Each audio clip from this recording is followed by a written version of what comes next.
All right, President Trump's key campaign promise, build that wall, takes a major step forward today. The president toured border wall prototypes during a visit to San Diego, California. Let's take a look.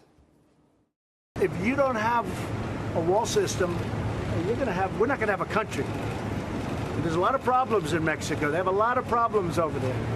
And they have the cartels. And the cartels, we're fighting the cartels, and we're fighting them hard. Nobody ever fought them like we fought them. And we're looking very much at the wall with some see-through capability on the other side and then solid concrete on top, or steel and concrete on top. The round piece that you see up here, or you see more clearly back there, the larger it is, the better it is, because it's very hard to get over the top. It's really deterrent from getting over the top. Who would think? Who would think? But getting over the top is easy. These are like professional mountain climbers. They're incredible climbers. They can't climb some of these walls. Some of them they can. Those are the walls we're not using. Those are the ones we're not using. All right, good idea. Now, the president also stressed the need for much tighter border security during a speech at a naval base in San Diego. Take a look at this. Dangerous criminal and terrorist organizations relentlessly seek to exploit our immigration system. I've just come from a trip to the border where I met with our wonderful border agents, the Border Patrol and the ICE agents, unbelievable people, and reviewed prototypes of a new physical wall that will protect our border and protect our country. But that wall will stop so much. And we looked at the different prototypes, and it was fascinating. And we have 2 or 3 that really work. We had people trying to scale. We've done them every way. You know, I'm a builder. What I do best is build. Okay? And the president is blasting the liberal bastion of California and their Governor Jerry Brown and, of course, the very liberal mayor of Oakland for championing sanctuary policies that literally put criminal illegal immigrants before American citizens and their safety. Watch this. I think Governor Brown's done a very poor job running California. They have the highest taxes in the United States. The place is totally out of control. You have sanctuary cities where you have criminals living in the sanctuary cities. And then the mayor of Oakland goes out and notifies when ICE is going in to pick them up. And many of them were criminals with criminal records and very dangerous people. You would say dangerous people. And no, I think the governor's doing a terrible job running the state of California. So the state of California is literally putting American lives in danger. Why? Because they won't follow the law, cooperate with federal immigration officials, and they are trying to do their job, arrest illegal immigrant criminals and remove them from the country. Now, this is a national security issue. Democrats, sadly, they're putting politics and subjecting Americans to unnecessary dangers. Now, if one American is the victim of a crime committed by people that have no business being in this country, that we know committed other crimes, then Democrats in California, well, they will have to own that. And what's so despicable about all of this is that Democrats continue to lie and misrepresent the facts when it comes to illegal immigrant crime. Here are just a couple of statistics that the left in this country don't want you to know about, according to the Migration Policy Institute. Look at that. About 820,000 of 11 million illegal immigrants in America are convicted criminals. The U.S. Sentencing Commission has also found illegal immigrants account for 13% of non-immigration related federal sentencing during the fiscal year 2016. Now, that's despite the fact that these illegal immigrants, they only make up 3.5% of the population. It is a stunning number, and that number only relates to federal sentences. It is much higher when you include convictions by state and local authorities. It is beyond shameful that the left, Democrats, Jerry Brown, this Oakland mayor, they ignore the irrefutable data that is out there, and they continue to protect criminal illegal immigrants. Liberals have also no clue about what actually happens at the border. I've been down there. We've shown you. I've been at least a dozen times from the Rio Grande to San Diego on horseback, on all-terrain vehicles, boats. Look at me riding a horse. I nearly fell off. We've been all over on boats and everything. I've seen the arrests of gang members. I've seen the drug tunnels. I've seen the drug warehouses and everything in between. In 2014, I sat in on this border briefing about security with then Texas Governor Rick Perry. During a 7-year period, illegal immigrants committed 642,000 crimes against Texans alone. This is a serious problem. When are we going to put the safety of the American people first? Watch this.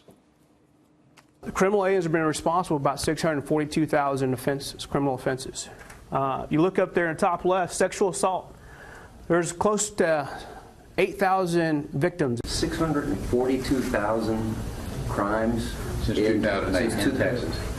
In Texas alone. Yes. Over 200,000 Yes, sir.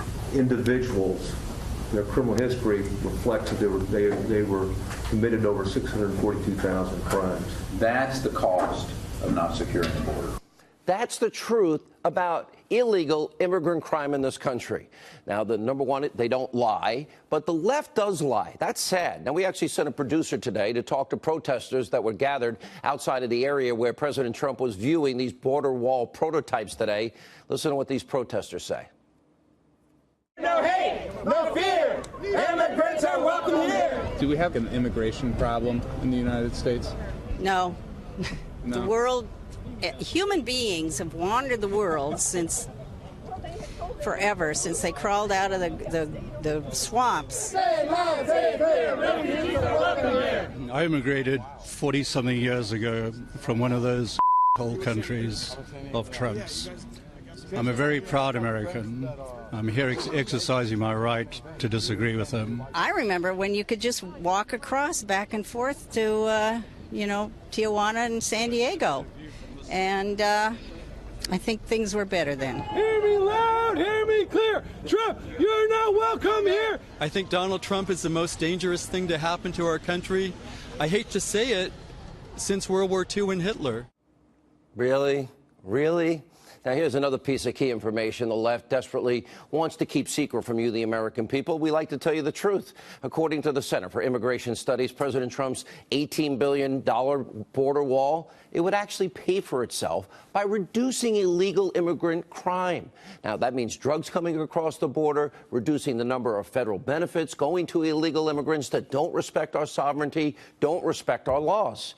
Now, also tonight, we have new bombshell information about that Clinton bought and paid for dossier. There's a new book called Russian Roulette. Now, it's written by liberal journalists Michael Isikoff and David Korn, and it's meant to smear President Trump, but instead, it is confirming very key pieces of information that we've been telling you all about. The Daily Caller, they obtained a copy of this book. They're reporting that Barack Obama's 2012 campaign, now this is fascinating, they actually paid Fusion GPS $3 million for op research on Mitt Romney. Now, the Obama campaign, they were able to hide it, get this, by funneling payments to Fusion GPS through that law firm, Perkins Coie. That's the same one Hillary used. Now, we reached out to both President Obama and his campaign. They never got back to us. This is the exact same thing that Hillary Clinton did, except she and the DNC, well, they didn't pay $3 million. They paid over $12 million for a dossier that used Russian government sources and lies and misinformation and propaganda. And the Daily Caller is also reporting on another key piece of information from the book. Former British spy Christopher Steele openly doubted his own dossier to his friends, and especially one of the biggest pieces of fake news from the dossier. He had no clue if it was true. It was kind of 50-50 if it's true. And, of course, I'm talking about the completely ridiculous, still never verified, fabricated story about Donald Trump and hookers at a Ritz-Carlton in Moscow urinating in the bed. So Steele didn't even think it was true, but he included it anyway, and Hillary bought it. And then she gave it to the FBI. The FBI didn't do their job. They never verified. They never corroborated it, which is not only protocol, but that is part of what the FISA law tells them to do. And then the FBI used it to secure a FISA warrant. That same thing, Christopher Steele didn't even believe it, to spy on an opposition party candidate in an election year. And then, of course, they never told the FISA judge that the Clinton campaign and the DNC paid for these unverified, salacious lies, and nobody had any clue at all if it was true. Wow. And the Daily Caller is also highlighting how the book reveals a key source behind this Ritz-Carlton claim. Well, it turns out that it's a foreign businessman named Sergey Milian. Now, the thing is, Sergey is telling the Daily Caller that the dossier is, quote, garbage news. Well, that wasn't hard to figure out. Why didn't the FBI do it? And finally, the Washington Times reporting on yet another major revelation from the book. Senior Obama State Department official Victoria Nuland actually gave the original approval for an FBI agent to meet with Christopher Steele about the fake news dossier.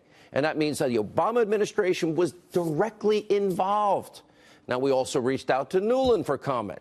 Her spokesperson, well, got back to us, but never directly addressed our questions. Instead, he just directed us to old interviews that she has done on the topic. Gee, thanks very much. Now, this new revelation is a very key piece of information. Why? Because it started the entire process of spying on a Trump campaign associate and then ultimately the Trump campaign. So how is it possible? Think about this. In the United States of America, the FBI never corroborated this phony dossier with Russian lies. It violated its own protocols, the FISA law itself.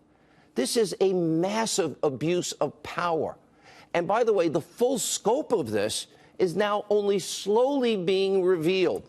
And it's only because a few of us are working hard to get you the truth. Now, there's even more explosive information that, is going to come out in time. So I say to everybody out there, TikTok, stay with us. All right, finally tonight. Ranking Democratic member on the House Intel Committee, liberal Adam Schiff, well, we know he's proven to be a liar. For over a year now, he's been orchestrating nothing short of a propaganda misinformation campaign against President Trump to delegitimize him and hopefully even take him out of office. And by the way, Vladimir Putin would be proud of all the work Schiff is doing. Now, remember, the Russians' main goal, what did we learn, was to sow political discord. And guess what? That is exactly what Congressman Schiff has been doing in this country nonstop, even though he has now known the entire time no evidence, no proof whatsoever of Russia-Trump collusion. Take a look at Congressman Schiff. This is his evolution over time on this issue. Take a look at this. What do you got hard? Well, Chris, unfortunately, I can't go into the evidence that's being presented to the committee. Do you have something hard that you can't reveal?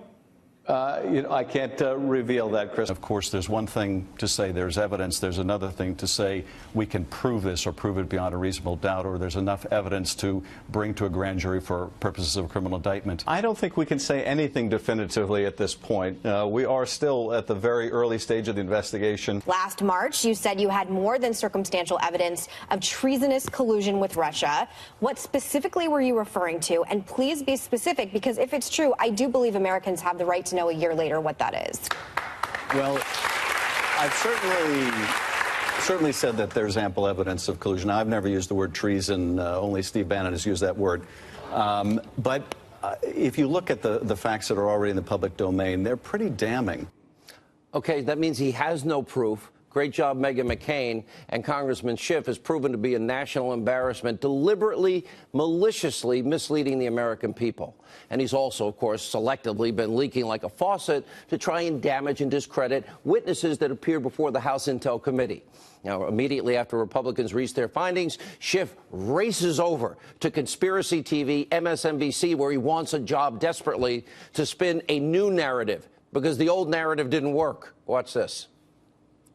It became apparent really from very early on, from almost a year ago with that midnight run to the White House, that the Republicans on the committee viewed their job as protecting the president, not investigating what took place. Essentially, it's the Intelligence Committee majority saying, we just rather not know if it's going to be bad news.